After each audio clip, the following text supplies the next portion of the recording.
Hi, everyone. Welcome to Conversations and Plugs. My name is Cliff. Hi, everyone. My name is Wago, and today we have such an exciting guest. Yeah. I called him multi-hyphenate, but he prefers to be called hybrid. Over to you. Great. Thank you so much, Joy and Cliff. My name is Moses Kemibaro. I'm the founder and CEO of a company called Dot Savvy. It's a digital marketing agency. I'm also a podcast. I run a podcast called Pure Digital Passion, which I also happen to shoot here at Summerbox. Yep.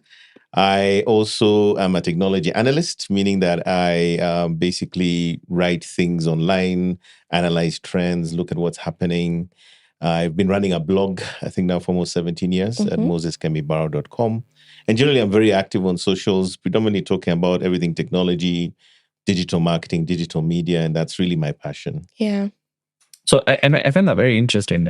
Other than like given when we met, and I keep given in our discussions coming towards to this podcast, the power of media, and I just want to jump. I like jumping right into stuff. Yes, like it just feels like it's a thing now.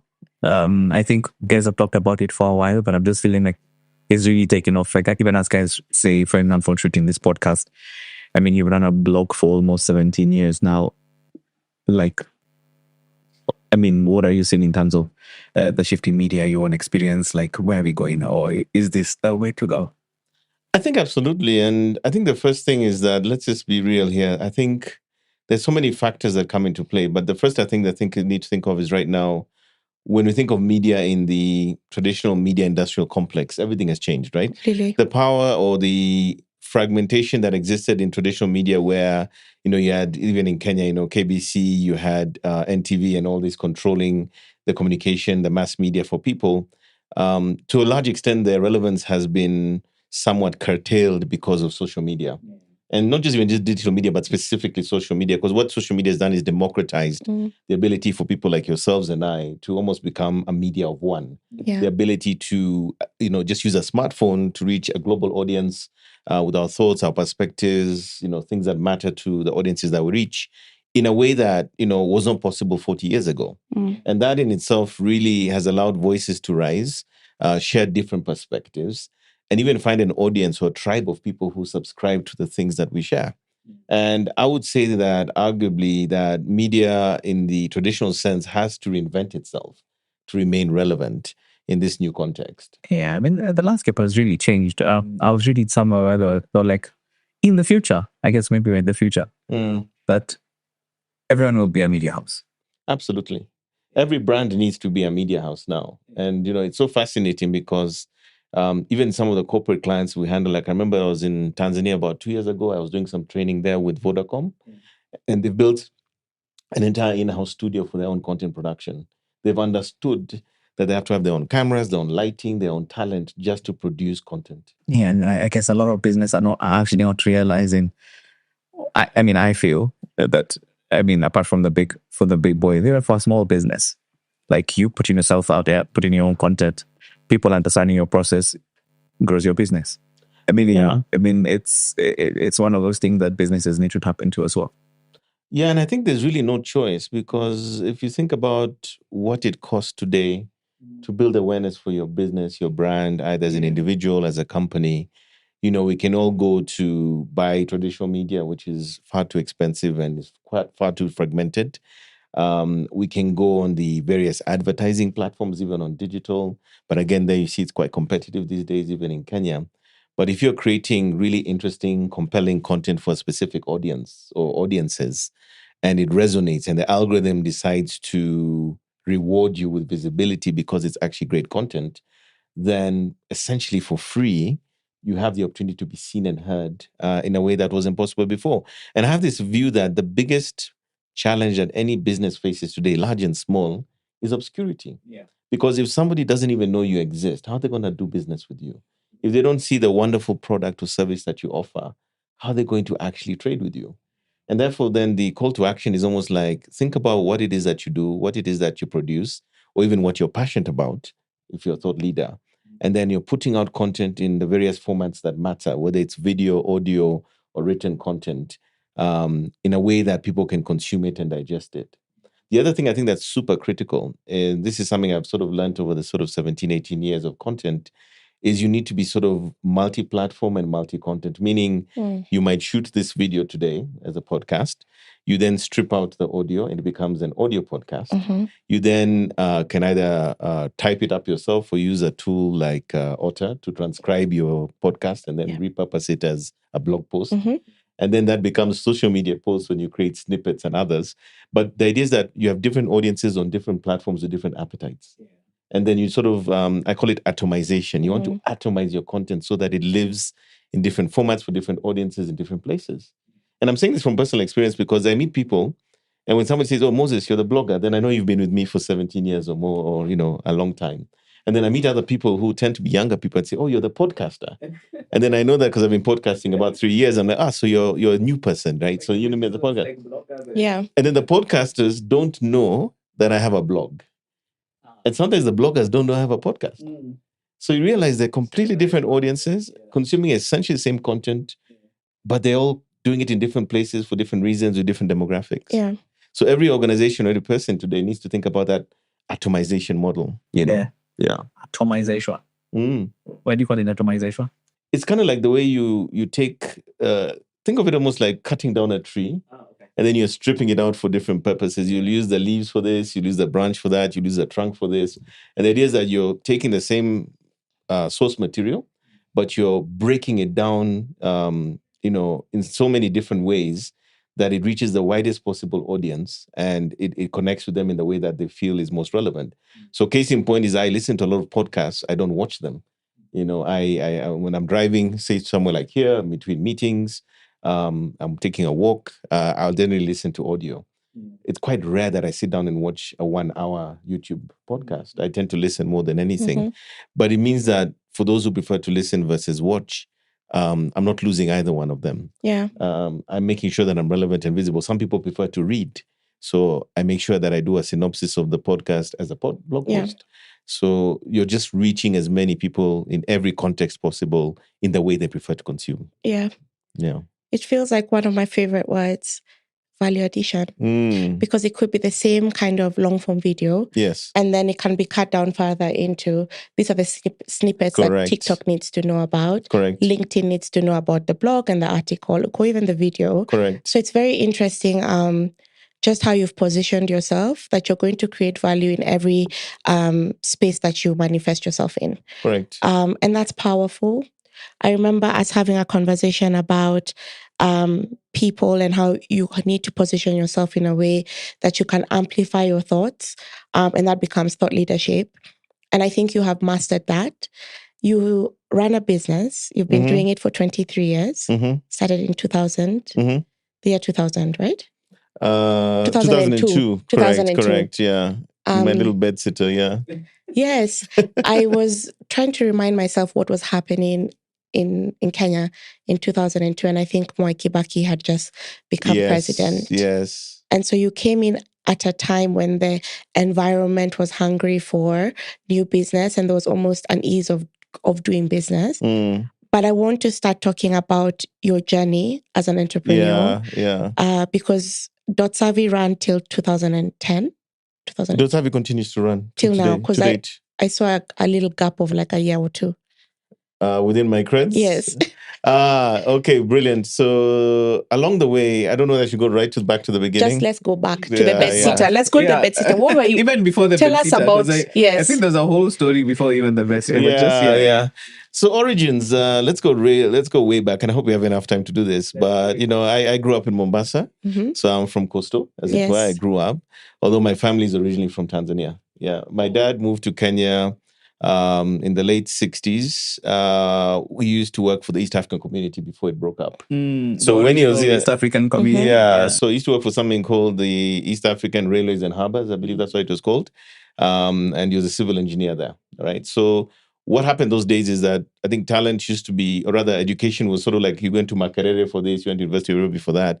Within the East African community, universities were sort of in various places. So he did his first degree here at University of Nairobi. And it's so interesting because I think my mom and my dad were married when he was still in uni.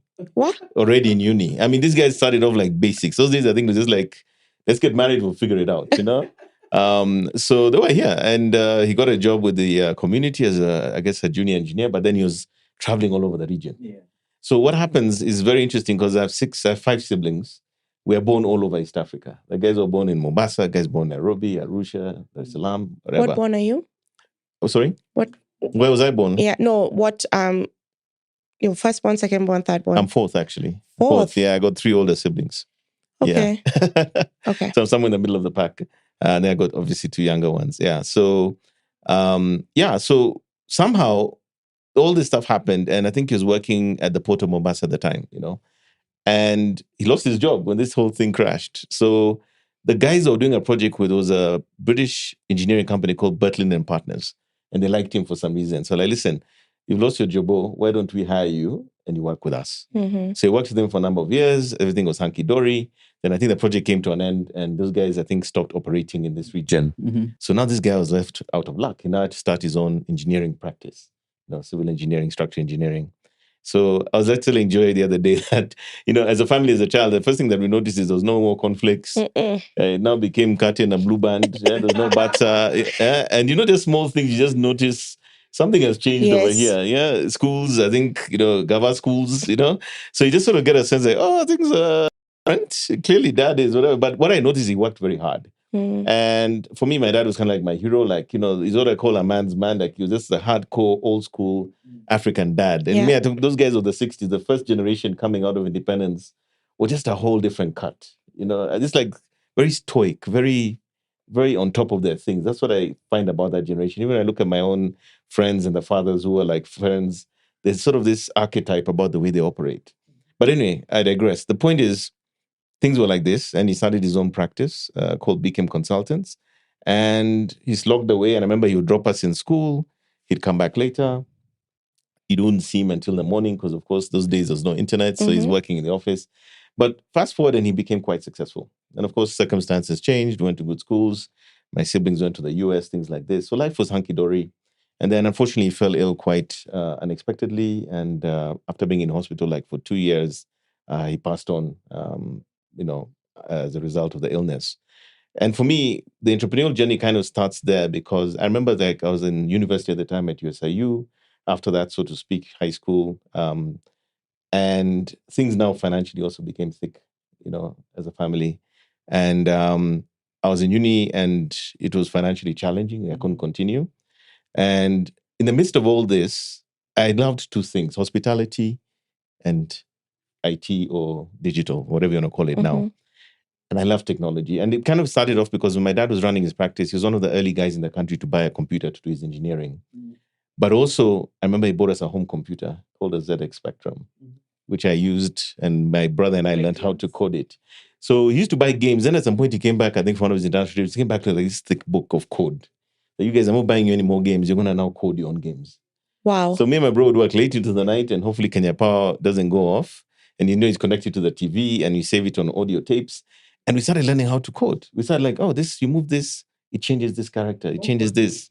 So we're coding as, young kids, so to speak, me and my middle-aged older brother. And that was kind of like the love of technology started. Yeah. But also when he got his computer in the office, I remember installing viruses. He even allowed me to go for training at one of these colleges. And anyway, long and short of it, that's where my computer love started.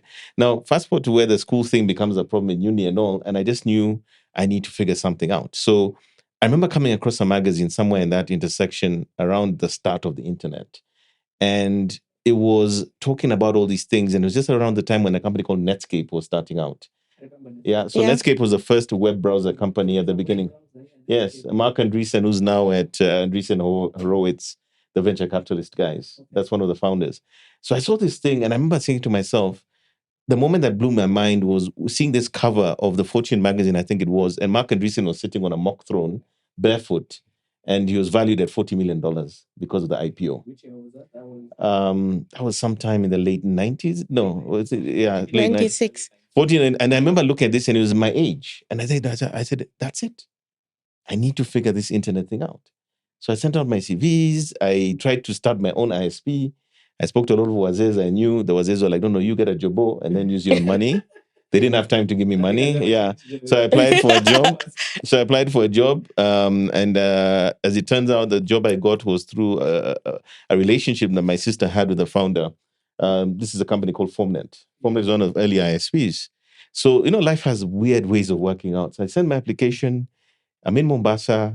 They reach out to me. She's asked me, are you the brother of so-and-so? I went to school with her. So I guess that was the reason I got the job. So I became an installer and also a sales rep, going around offices, installing internet, but also dial-up internet. So somehow I did such a brilliant job that every time the competitor, which was Africa Online, would go into the market, they would tell Moses is already here, he sorted us out. Because I was part of the Rotary network as a Rotaractor. Okay. I was in rugby. I was playing for the Mombasa Sports Club then. So rugby is another passion I had at the time. I used to play a lot of rugby. And through my networks, I just had this ridiculous Mombasa network. Yeah. So I was just closing the sales everywhere in town through my networks. So they saw me as a valuable asset to bring into the company. So I'd already applied to Africa Online. But then one of the guys used to play rugby within USIU, in the USIU rugby team, noticed he was also based in Mombasa. Like, Moses, you're killing us. We think we need to bring you in. So I already applied to Africa Online. And of course, those days we used to actually put CVs in a letter and put a stamp on it and go to the post office. He went all the way back to Nairobi during one of his return visits to Nairobi because he lived here, that's where he grew up. Got my CV, gave it to the GM and said, listen, you need to hire this guy. So again, rugby networks, I can't tell you how much business I've done through my rugby network. And therefore, I was given an offer. I joined them, and so it began. So I worked with Africa Online for a while. I got into initially connectivity, connecting people in homes. Then I got into the web division. We had a division that was doing websites called Internet Business Solutions. So I switched to that. Started selling websites and the likes to hotels and businesses in Mombasa. Selling websites. Yes. How would you sell a website? Hey, those days it was crazy. You had to kind of describe almost using a brochure concept, like we have a 5-page website, we have a 1-page website. Oh my goodness. There was no content management systems. It was all very basic. But I realized, my God, when Mombasa is a holiday, the coast strip is all tourism. So that was a natural fit. So I was able to onboard many customers, did that for a number of years. And then a company called 3 Mice came onto the scene. 3 Mice in the Kendall. Yes. Yeah. So we're running in Africa Online. We're kind of like the Google of the day at Africa Online in Kenya. And it becomes very apparent that this company called 3 Mice is doing a pretty good job because they started winning clients from us. So in the midst of all this, when I'm at Africa Online, I sort of get to know the 3 Mice guys through mutual networks, Ken Njoroge, Paul Kukubo, and the likes. And then the Africa Online guys had a massive project called, I think we're calling it Project Panama. And rather, there was a whole bunch of things going on, but African recognized the brilliance of 3 Mice. 3 Mice, but there was a simple little office somewhere on Ngong Road. And when you got there, you were shocked to see how small their setup was and what they were doing on digital. But I got to know them. And I saw that I told the guys in Kenya, in Mombasa, I want to move to Nairobi. Can you give me an opportunity? They didn't give it to me. I then resigned from the position I had. And I just knew I had to move to Nairobi and join these guys.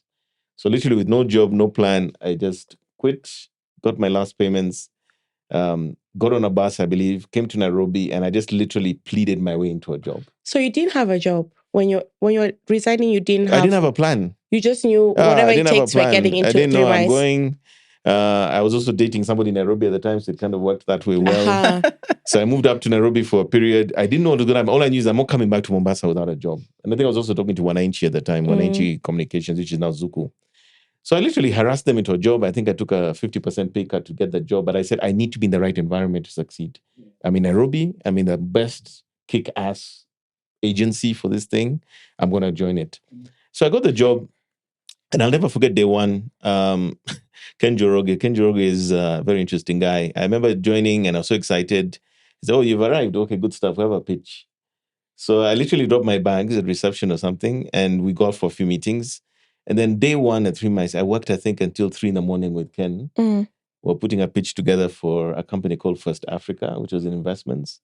And then I think by 7 a.m. or 8 a.m., we're back in the office, and then we're cruising off to the meeting to pitch. That was day one at 3 Mice. For me, it's always been very instructive. That thing of that entrepreneurial, I don't know what you want to call it. I think the word is grit. Grit. Do whatever it takes to win the business. Yeah. Work until midnight if you must and beyond. And that for me is very important because even in the early days of starting my company, that's exactly what it became. You had to do whatever you needed to do. So I worked with them for, I think, a couple of years. Things changed. And at some point now it became clear I could do my own thing. So I remember I used to handle a lot of our clients who could not afford 3 Mice because I think our entry-level price then was like $5,000. But then I keep meeting guys who are like, look, I only have $1,000, only have 200K. Can you do something? I'm like, oh, I can't. I have a threshold I have to meet. Mhm. And in the middle of all of this stuff, as life would have it, my mom at some point in this whole story was diagnosed. So which years are these? These are around 2001, 2002. But you see, like now what happened is I started doing informal projects on the side. Okay. So I meet a guy that 200K. The Kenyan hustle. Yeah, then I worked with a colleague who's a designer. And partly driven by the fact that actually at some point my mom was diagnosed with cancer. So I needed that extra cash. I needed, some money, to sort of start looking into this. And it just started almost organically. I didn't plan for it. And without really realizing, I sort of accidentally fell into my entrepreneurial dream, more out of need than a plan, that I need to make more money. I remember even getting a nice check from a travel company, but I couldn't bank it because I couldn't afford to open the bank account at Standard Chartered. So I had to borrow money from a friend, use that money to open the bank account, and then bank the check. Like really basic. Then I had to register the company. A good lawyer friend of mine did that. He also introduced me to a guy called Robert Quetch, who became my co-director. I invested in the business. We got computers. We got a place to work from. And pretty much we started from that point, So .savvy at that point, really, we didn't have any. We had a few clients. There, people like ABC Bank. We had, I think, Avenue Healthcare. And a few others. And the funny thing is, many of them, when I was resigning, I actually went to them office by office because I was about to close the deals. And I was like, look, I'm moving on. Here's your new account manager. Here's your new person. I'm moving on. And then they would call me later and say, listen, boss, we like you. We want to work with you. And that was scary for me because I had this respect for Ken and Paul. And I was like, I never want to be the kind of person who's seen as poaching a client. But meanwhile, I'm starting up. I've got a baby on the way, And I'm like, oh my God, what do I do? So many clients initially just had that confidence in me, the person. That's why sometimes even when you talk about venture capitalists in Silicon Valley, they say they bet on the jockey, not the horse.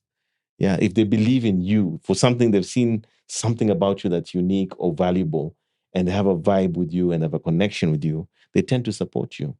And that's how we started off with it's ridiculous to think a startup had clients like that. A bank, I think we had an insurer, we had a healthcare business. And we kicked it off the ground with very good accounts. So how did you know it was time to switch? When did that moment come? It happened to me.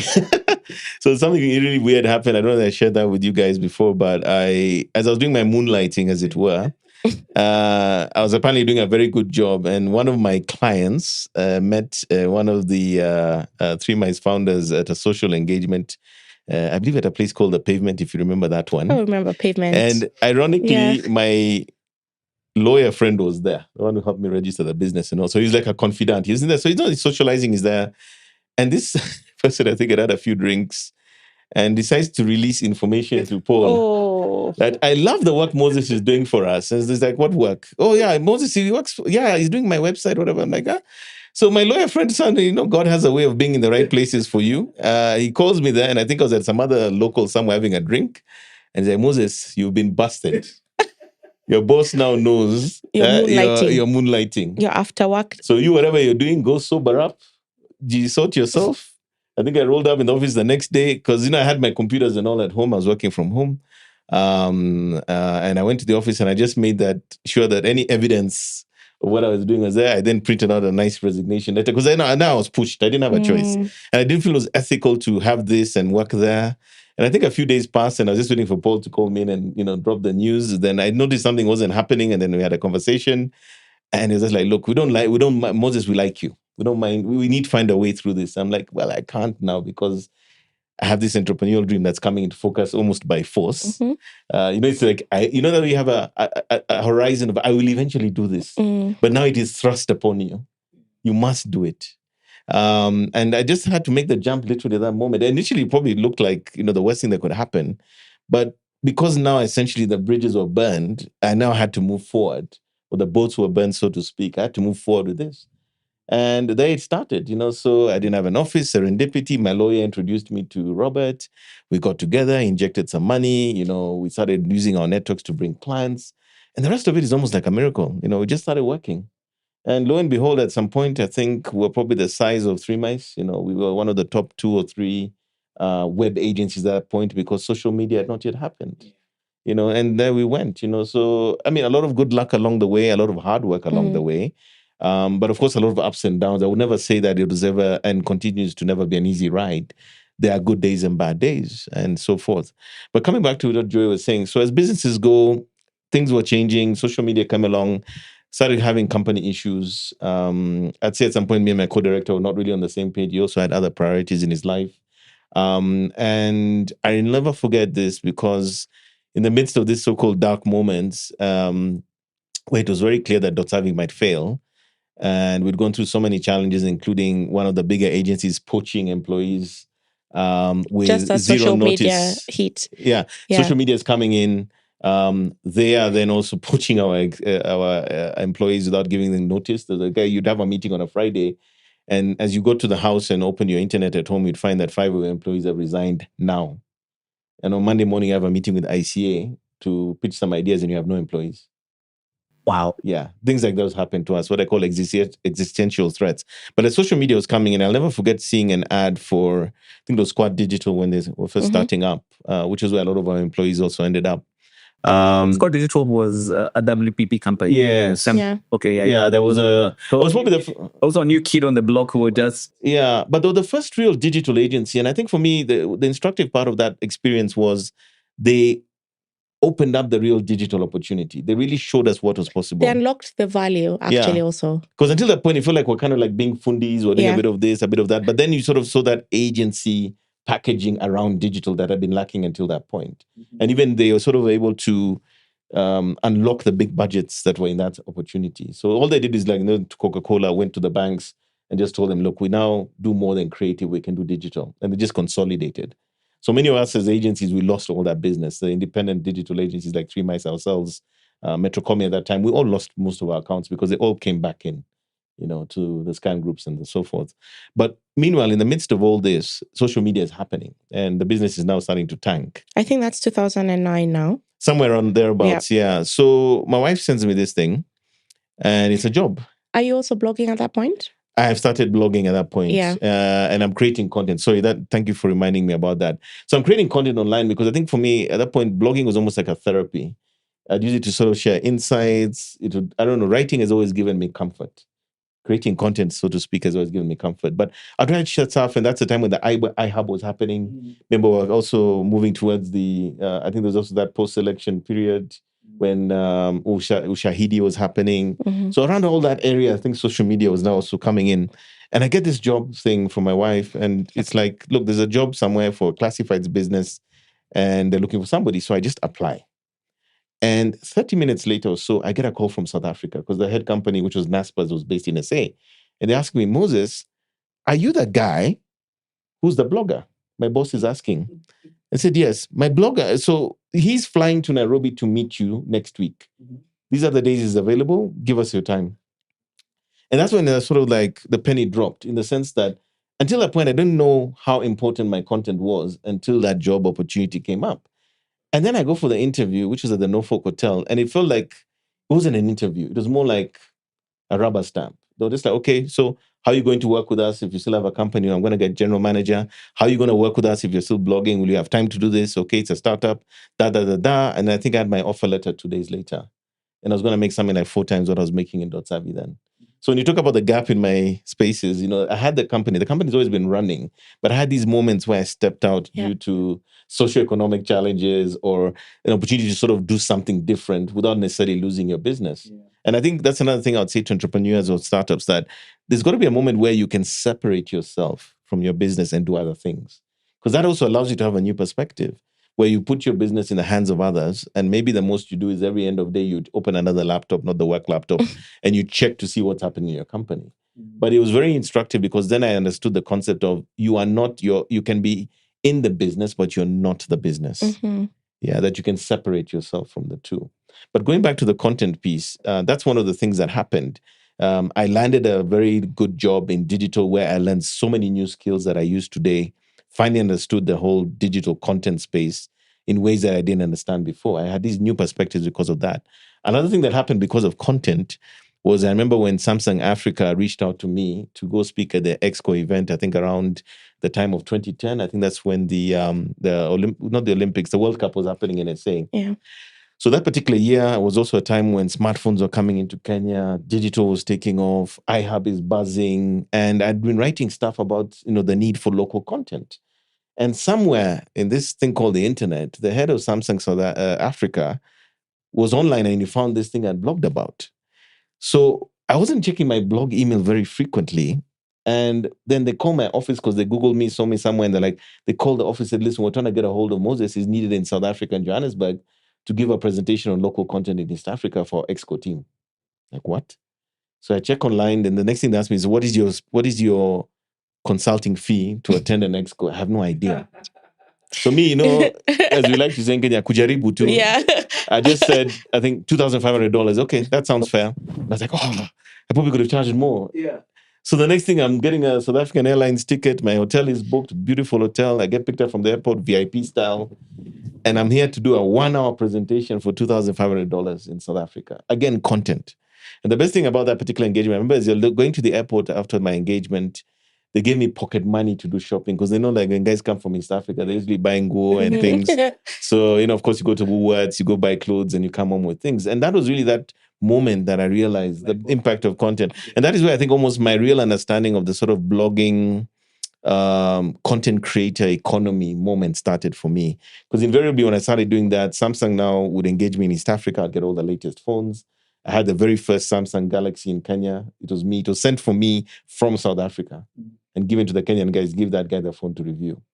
And I still work with Samsung till today. But more importantly, content has been, for me, a gateway to opportunities. And invariably, what has also happened over the years is the work I do on content as a blogger, as a podcaster, is now cascading even into bringing business into Dotsavi. So it kind of acts as the tip of the spear that allows me to open possibilities for the business in different ways. Yeah. And that continues today. So basically what you find is that I have the agency that's working fine. We've transitioned to social media and content creation. I use my content creator persona to do the blog posts and everything. I work with brands there as well. And it all kind of works together. And also I'm a digital trainer. I work with organizations to train people on digital marketing. So all those things kind of have converged as a result of content. Of content. Yeah. I have a question. I mean, when we look at businesses, I mean, I've heard you talk about a couple of things. 20 years in business is not a joke. Yes. 23 years. Yeah. I have no hair left. Can you see? Yeah. How many times have you had to evolve the business? Right? Especially Dotsavi, right? I'm seeing a lot of evolution. Yes. I mean, and in 20 years, so much has changed. Number two, what I liked is you talking about how you're not your business. Right? And I find that is usually a very hard thing to do on end because it's your baby. Then building your personal brand that also sustains you as well. Like, what has that journey been like? How is that looking? Like, in terms of you, so much commoditization is happening. Yeah. So there's several lessons have you learned from? Yeah, there's so much to unpack, and I don't know whether we'll have enough time to do it all. But let me go back to basics. I think there's several things that have happened along the way that are very profound. If I go back to say Dotsavi, let me just be very clear about what the internet was then. It was email, all right, email, and it was web, all right. So what that meant is, even as we were setting up Dotsavi in the three mices, we were building websites, we were hosting websites, we were managing websites. Yeah. That was the internet. And then you had email to communicate. Yeah. Then somewhere in the midst of that, things started happening like AOL Instant Messenger and stuff like that. People were chatting on those platforms. Those are now the precursors to your WhatsApps and so forth. For us, what was very scary was that when the social media moment happened, many of our clients didn't think we knew what to do in that space, which was true. And transitioning from being a web agency to a full digital agency was hard because remember, until that point, you built the perfect machine in that agency for conceptualizing, building, managing, supporting, advertising websites. That's all you do. Yeah. The perfect machinery is you don't know anything about content creation because the content comes from the client. You don't know anything about running ad campaigns in the way that we do today on Facebook and so forth. So we had to build an entirely new skill set to do so. And this became an existential issue because now we had to hire new people, social media managers for the first time. We had to hire project managers just for content versus building a website. Completely different skill set. And then in the midst of this, I think we're now moving into yet another transition as a result of content where now we've had to learn how to do things like video production, going out and doing shoots, commercials, documentaries and stuff, because at the core of everything today, content is key. And I'll tell you right now, even as a company, the majority of our work is social media and content. Websites continue to be important, but the bulk of the work is now social media and content. Right? Even in December, when we were closing the year, we were doing a digital animation video for a development organization where we had to unpack the 7 different projects they accomplished over a period of the program. That had nothing to do with websites, had nothing to do with social media. It's a content production. And that's a completely different skill set. So for me, those rises and falls, or what they'll call feasts and famines, we've experienced with each transition. When we went to the web, we went to the apex. Social media, we've gone to the apex. And the next big thing that we have to unpack is AI. And AI, of course, is collapsing even some of the models we have today, because the cost of production of content, if you're using a platform like ChatGPT, you kind of look over at your social media team and you're like, okay, guys, how do we add more value than what ChatGPT can do? What do your skill sets become when ChatGPT can create a content calendar in 2 minutes? And a pretty decent one at that. Yeah. How do you start using AI as the bedrock of the future of your company? So that's where we are now, where we're trying to understand, what does that transition look like? What does it take? Because nobody has the playbook. Everyone is grappling, trying to figure it out. Yeah. And AI is not the future. It's actually now. It's actually already happened. Yeah. It happened. It happened. It happened. But I think one of my favorite quotes usually when it comes to maybe AI 3 years ago was, the future is already here. It's not evenly distributed. For me, it feels like it is now getting evenly distributed. It's a thing. And it's probably another, and especially for you, sorry to take you back, this inflection points where you have to make switches in terms of who you are, how you operate. Yeah. You must have had a couple of those in your journey so far, including now. Pivoting and making a switch, like, okay, I need this new skill or whatever. It's often a leap of faith, to be honest. You know, you sit with the client, to be honest, some of those moments, you're now signing up a social media client for the very first time. You hire somebody who you know worked at another agency that did social media. They come on board and then you realize maybe they were not the person they said they were in the CV, because the content is not quite, mathing. There's also the way the client engagements are handled, because, historically we were positioned as a web design company. So guys know you as a web fundi, not as a social agency, whatever. So even just unpacking yourselves to use the language, there's even a verbiage that's used in agency world that we don't use when your techies building websites. Correct. We had to sort of reposition, repackage. That stuff was hard, man. Being able to confidently pitch that I can do your social media. And right now, to be honest, you don't know what the hell you're talking about. You've gone online and you're literally making it up as you go along. Yeah. And what I've noticed is when you're doing those transitions, it's literally a leap of faith, because you do the homework, you hire the right people, you hope, and then you try and do the engagement. And man, you make mistakes. In fact, the client even starts wondering, do you guys really know what you're doing? Are you really on top of this? And I think that's part of the entrepreneurial journey. Nobody has it right at the get-go. You make it up, then you start learning from experience. This is what's going on, this is what's going on, this is what's going on. But you have to do it. You can't improve it's on something you're not doing. You don't do it, you go. Today we make probably 80% of our revenue around social media and content. The web business probably brings only 20%. Yeah. It's a reality. And then the other thing that I learned in the business was recurrent revenue. One of the things that changed our business was when we realized historically we just did projects. So you'd come in, you get a project of 1M, half an M, build a website, then the money is gone. And then where's the rest of your money coming from?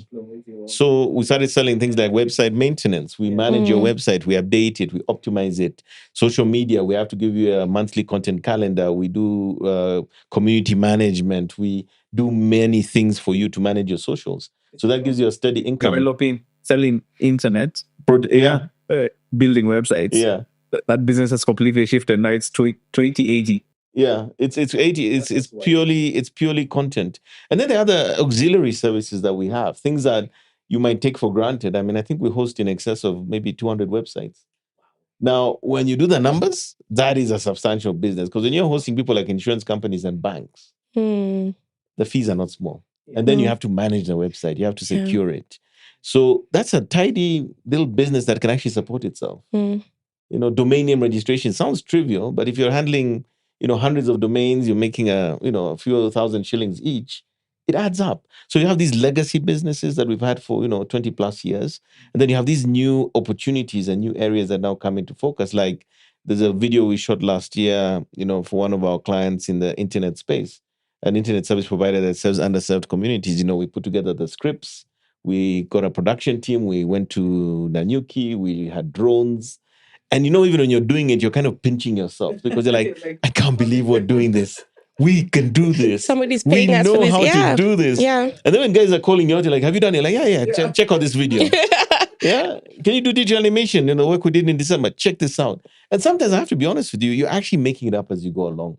But part of the entrepreneurial guts, I would say, is that you jump into situations not knowing if you're going to find a flow under you. And then you have to create it as you're going. Like literally, you've taken that confidence, you got that deposit payment, and even you're telling your team, guys, we cannot screw this up. Yeah.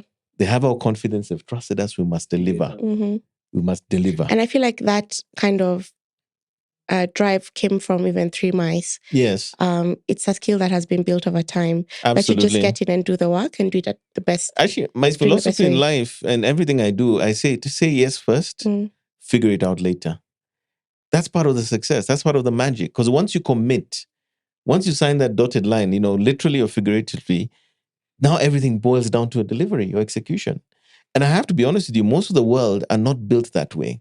They want certainty. They want guarantees. They want to know, is there a flow when I land or not? But life doesn't give you that. No. Yeah. And that's part of the entrepreneurial journey. Like I think I was saying to you the other day, I think being an entrepreneur is like being in a car. There's no cushion. You're sitting on a metal chair. Yes. There's no suspension. And you're driving through a badly potholed road. Yeah. It's wobbling, it's shaking. Yes. And what it is you rise and fall on everything you do. That one last minute call that you made towards the end of the day could be that call that brings in the payroll money. It happened. I have a story to share with you. One of our earliest clients, our phone line in the office was cut off because those days, by the way, you didn't call people on their mobile phones. No. You called the office line. Yeah. It was rude to call somebody's mobile phone. And then you print the extension. Yeah, call.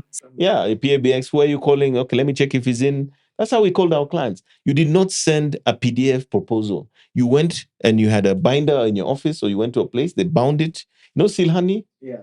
They bound it, whatever, and then you hand delivered the... Or maybe branded or something. But you'd go to a place that they'd print and bind and whatever your thing. In those days, we didn't have like a messenger or anything. We used to do everything ourselves. And I'll never forget this. The office lines were cut off. Guys were like two months of payroll overdue. This is now I think the year 1, 2002 or 2003. And things are elephant. Nothing is working. Yeah. Internet has been cut off in the office. You've not paid Access Kenya. So you guys, all you know is that this thing you've printed, this whatever you're going to present to your client, if they don't give you a check now, there's a very real possibility you're dead. So we go to Wilson Airport. This company was called East African Safari Air. Very nice guy called Mr. Kigode, one of our early supporters. We go to his office. We've done the pitches. We've done the designs.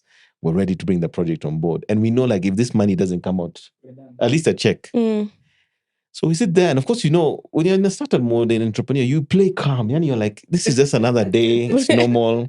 You're not telling him, like, but under the water, you're just panicking. They don't know the phone is cut off, internet is cut off. They don't know that they're the one who's going to open the door. So you walk into the office and he's like, okay, we're ready to go. And then he asked me, with Robert was with me, my co-director, and he's like, do you guys want this payment in cash? Now, the first instinct is to like, hell yes. Yes. But then you're like very calm. Yeah, we can handle that. It's okay. Yeah, it's not a problem. So you're okay, you can take it, okay? Yes. So his PA takes us there and then they open this safe that's got like shillings and dollars and things because, it was an airline business. Yeah. And they count out the cash, give it to us. And she's like, listen, I know it's Friday, but don't drink the money. Go and bank it right away. I'm like, yeah, we'll do it. So I remember we were driving out of Wilson Airport with Robert in my little 205, rickety 205. With no suspension? It was barely painted. It was just smoky, just to smoke. We were startups to those guys. And me and Robert are just in the car, we're chilling. You feel back at the gate, then you're out of earshot. All I remember is that as we're leaving Wilson Airport, we're just screaming in the car. You can't understand. That's when you want to talk about the hand of God. Yes. That was the hand of God. It was probably something like 300K those days, which was probably something like 700K. And we just called the guys in the office, probably in our Nokia 3310s those days, like, guys, Ngojeni, we're coming. And literally distributed tunes, paid the salos. We went for a drink up down the road. We were in Westlands at the time, went to one of the pubs nearby and had a hell of a drink up. And it was just like, you're looking up to God and saying, how can you do that? Yeah. How can you come in and just sort it like that? It was almost like, it was just a miracle. Yeah. And then you're broke again. But the point is, those are the kind of entrepreneurial stories. At the time I ran out of fuel, the time when my first child was born, I literally left Nairobi hospital, I think, with 500 bob in my pocket. I had nothing. Didn't have insurance. I paid cash. And it was a C-section. So entrepreneurial journeys are like this. All the time when I was living, I think, in Tigoni, and, I'd be coming down the hills and you turn off the engine so that mafuta isishe. Yeah, and just so many stories. And if I told you some of the stories that we experienced those days, even with Ken when he was setting up Cellulant, some of us early entrepreneurs in the tech space in Kenya, there are stories I'm telling you guys you would not believe. Things were so basic, things were so simple, things were so hard, because what was a website then? What did it matter? How many guys were even online? You were literally at the cutting edge of the latest and greatest thing. And we were literally building the roads into these new opportunities, So that's where we were. That's where we came from. That's brilliant. That's brilliant. But after 23 years, when you look at Africa, when you look at where we are, where is Edosabi going? Where are you going? Brilliant. So there are many things that are happening right now, but probably the biggest takeaway I have right now today is there's never been, number one, a time when the nature and the business of content has been more important. And I think as we talk about content, I want to also maybe emphasize another dimension to all this. The election that just happened in North America, rather the US, with Trump was very instructive in showing us what works, right? Trump won on a very simple premise. He understood that people are the new brands. Yes. And if people are the new brands, then you need to find the voices that are most impactful towards your agenda. And why is this? Because everyone is saying right now that Joe Rogan may have single-handedly handed the vote to the president incumbent or incoming, because he spoke to them in a way that resonates. There are over 20 million young men in America who listen to Joe Rogan with their lives, and he took the time to break down what is really going down. Now, when you think about media, CNN and all that were all very partisan in the way that they're communicating. They're clearly pro-Kamala Harris. You could tell it's Fox News and all that, But many people have judged it and said that the thing that they saw being different is Kamala felt like she was talking at them. Yes. And Trump was with them. He spoke their language. He was messy. He was rough on the edges. He's a real person. Now, if you amplify that to content, and even what I do, is we're seeing a scenario where individuals and people are becoming the new media. And that means that people are gravitating towards the voices that they find authentic, that resonate with them, but more importantly, are wielding influence above and beyond traditional media as we know it. So that's the one convergence or thing that I think is critical. And even in the modern context, I remember like last month, or was it the month before, Safaricom held an event that was only for influencers. If you saw how many guys had showed up for that event, you'd be like, oh my God, we have an influencer community. It's massive. And they said, we did not mind media because we believe you guys are the future. We think you guys are important to us. Safaricom has understood this. And that's why they work with people like us. Going to Dotsavi, I think the way forward is very clear. We need to find a way to play into the two areas of A, content, in a very serious way, and number two, AI. Because the AI is a complete paradigm reset, right? When Jensen Wang, when Jensen Wang of NVIDIA, the guys who create the GPUs, the processors that underpin AI. His keynote at CES. Yes, exactly. And even the new AI machine that they bought, which I blogged about as well. But interestingly, he said something very profound. He said AI was going to be bigger than the internet itself. When I first heard that statement, I laughed. And then I started seeing it. Talk about a company like Jacaranda Health. They have a product called Prompts. It's an AI that works on SMS on Mulikamwizi phones or Kabambes. You can ask questions to an AI using SMS. So when you start thinking about it, that there's no internet interface in that interaction, then it cuts across everything. Or even diagnostics. There's somebody who was working at, I believe, Gertrude's Children's Home. The IT manager used to be there. And he told me, Moses, we're seeing situations where we use AI in the medical diagnostics, and you come into the broken leg, but the same situation tells you, but we're also seeing instances of what could be cancer here. So the power of that technology is so ridiculous that it cuts across everything, including even agriculture, where guys are running up drones with software, and then this thing tells you water these areas, because that's where we can see the deficiency. I also saw that, like for example, armyworms are called armyworms because they go from one plot to another. Exactly. Using drones and AI, you can track where they are and see their movement. And where to now do the business. And that means more efficient, more cost-effective. So it's going to be cross-cutting. And that's why I'd say the next iteration of the company, especially going 2025, is going to be trying to figure out how to make this work for our clients, but also looking at sort of ourselves, of course, production-wise, which we've already started doing. Like the way we do our meetings now, it's all automated. The person who used to take notes doesn't take notes. They use read.ai and it captures all of I that. kick those bots out of the meeting though. I always think it's so funny that the bots arrive before the people. Exactly. Right? They're on site. Yes. Yeah. But basically, it's so cross-cutting and so holistic in the way it's working that it's the next big reset. And what you tend to find is on these strategic inflection points, you are always two opportunities. Are you going to be on the winning side of it? Yeah. Or are you going to be a casualty? And that's what you need to be asking yourself. An adopter or a denier? Yeah. Yeah. And people always, I think humanity, we struggle with nostalgia. We struggle with familiarity where we want to hold on to the things that have worked for us until now in the clear evidence of things having changed. We hold on to that. And that's why you have to have that constant learner mentality, that clean slate mentality, what they like to call the blue ocean, where you see something not for what it is, but what it can become. Exactly. So in this inflection point for everyone, it's actually a complete reset again. It breaks all the rules completely. Okay, so if you're starting afresh, this will be like the pesa. And if you're building a company, you can make such a huge. Yeah. But look at the convergence. We have AI becoming the new normal. And then concurrently, this issue of content and personalities. Right. And personality could also be a metaphor for a company, meaning that the company can be a personality because brands are personalities. Yes. But they can also be at the very cutting edge of the content practices that are changing everything. I probably get more respect as a content creator in client meetings than I do as an entrepreneur of my business. As it's like Moses first, company second. And I think also, Moses, you're able to earn more from your content than it's from scary. just your It's scary. I get a lot of solicitations now for people to do business. They're looking for B2B content because I speak to B2B. So I speak to mostly C-level people who are looking for insights and so forth, or products that they're trying to reach people through that nature. And it's scary to think that the personal brand is not only overtaking the business brand, it's now starting to earn more than the business brand. And that's the reality going forward. And that's the reality we have, and that's the future. Yeah. Everyone becomes a media house, personal brands. There. And then underpinning it is AI. I use AI like you can't believe. I probably spend over $200 a month on AI tools. Whether it's Otter, whether it's, different for different purposes to do what I do. Yeah, actually, me too. I feel that AI has helped our podcasts because there's a lot of work to be done. Yeah. And I feel because it's really like, if it wasn't for AI, we probably wouldn't be doing the things like the Bollywood was. Yeah, it's a lot of work. Yeah. And then also, I think one of the biggest things that's happening to us as well is developing new skills for the in our own content. Yeah. I think for us is the first time we said to, hey, let's do our own cutouts. Plan each other. Got into CapCut and we're like, wait a minute.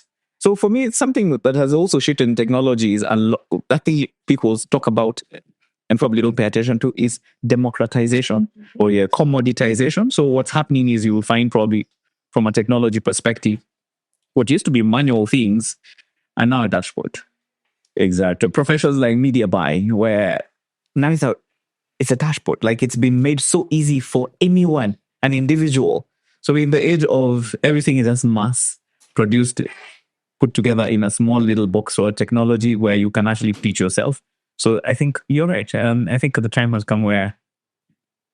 But there's another caveat to that. Yeah. As much as it's lowered the barriers to adoption or entry in terms of everyone now can do it, it therefore puts even a higher premium on actually doing it well.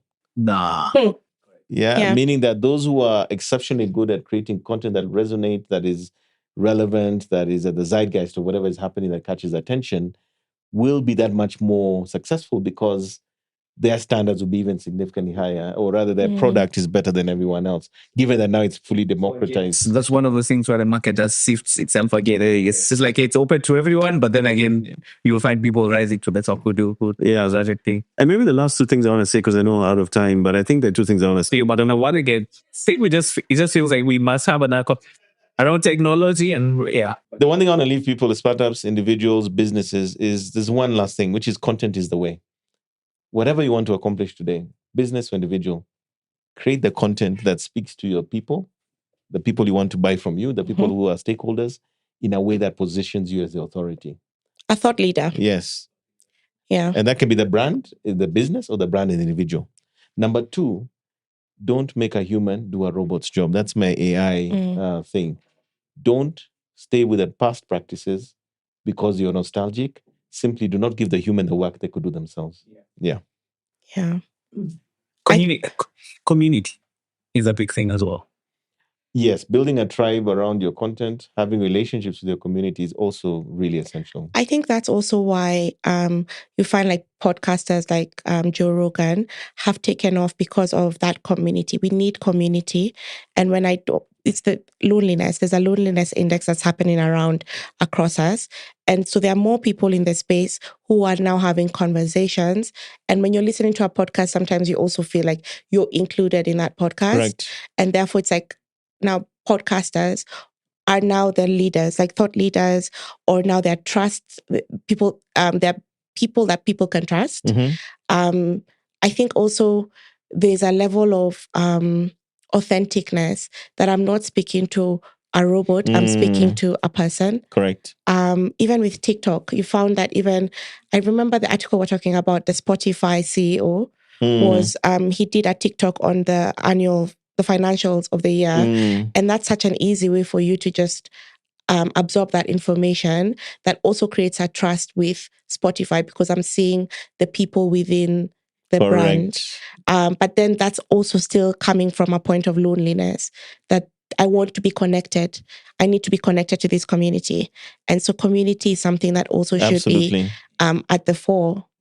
It's a need to belong. 2025 and above. It's a need to belong, and then the people who personify what we stand for, or what we believe. And Rogan, has 60 million people globally who seem to connect to him. And it's wild. And another thing, I'm big on shirts. I think even over my career, what has happened is I think sometimes you can spot things happening. They might not be whatever, but it's coming. And I remember, I feel now in this age, what's happening is, especially when you talk about people who rise to the top, you also need to put a lot of work educating yourself. Oh, yes. And what's happening now, because even if I'm going to prompt AI, I need to have some sort of subject matter expertise or knowledge correct to be able to get the correct outputs. Yes. Especially in where, if you look at how AI is evolving, right? Where you are at generative AI, agentic, whatever. But in between that, you need to know what you're asking. The subject matter, it's important. And that means basically asking the right question to get the right outcome, which means you need to be pretty deep in the weeds in the subject matter. Yeah, you got to read more, which is so funny because it's actually counterintuitive in terms of what you're supposed to do. And I've seen even, and sometimes I think you could probably see it even when you get results from somebody who's used to AI. You can actually tell some people. There's a fingerprint. You can start to see this AI generated, but sometimes it's down to the knowledge. Yeah, on how you ask the question, like how you structure it. And it's so funny because increasingly, as much as you say AI is going to take the load off, we still have to read and consume. And I will tell you right now that I can't remember the last time I read a book in a conventional sense, but I listen to a lot of audiobooks and podcasts. Yeah. And that's how I consume most of my content that gives me the knowledge. And so we want to get smarter. Yeah. No, I heard that. Pretty cool. Yeah, I think this has been amazing. We must have you back. Well, I hope so. It's also a pleasure, guys. Thank you so much for having me. I've admired you from afar. And, you guys reached out and said, we'd like you to be out. So honored and grateful for that. And I think also you guys are doing an amazing job. You're putting in so much work into this. And I just love the way you also engage your guests. You've brought me in slowly. We've gotten to know each other. And also as a fellow podcaster, I think it is doing an outstanding job. Of course. Yeah. That means a lot. Yeah. And I can't wait to come back again. And actually, I think I'm going to I'm going to invite you guys to be on my podcast. Hey, pew, pew, pew. Because I feel like now we're we're real entrepreneurs. I think when we started, we didn't believe that we were, but we have it inside us and it's coming out so strongly because of this podcast. Yes. Yeah. So absolutely, Shauna, I return the favor and hopefully we'll do it right here. Yeah. And now you guys can be the hot seat. Wow. Cross-pollination. I wonder how it feels to be on the other side. But yeah, you do well. But thanks so much, guys. Absolutely. So this has been amazing. And thank you for your time. And you must come back again and again. I just feel like where we are in terms of technology and AI is not enough of that. In terms of talking about it and in terms of what it means next for businesses. And the funny thing is, for me, I get this feeling that a lot of businesses now can get too deep. A lot of things that you've gone through over 21 years can actually happen for those and know what us doing. More like 2 years or 1 year. in a much faster period. So yeah, thanks. Thanks guys. Subscribe.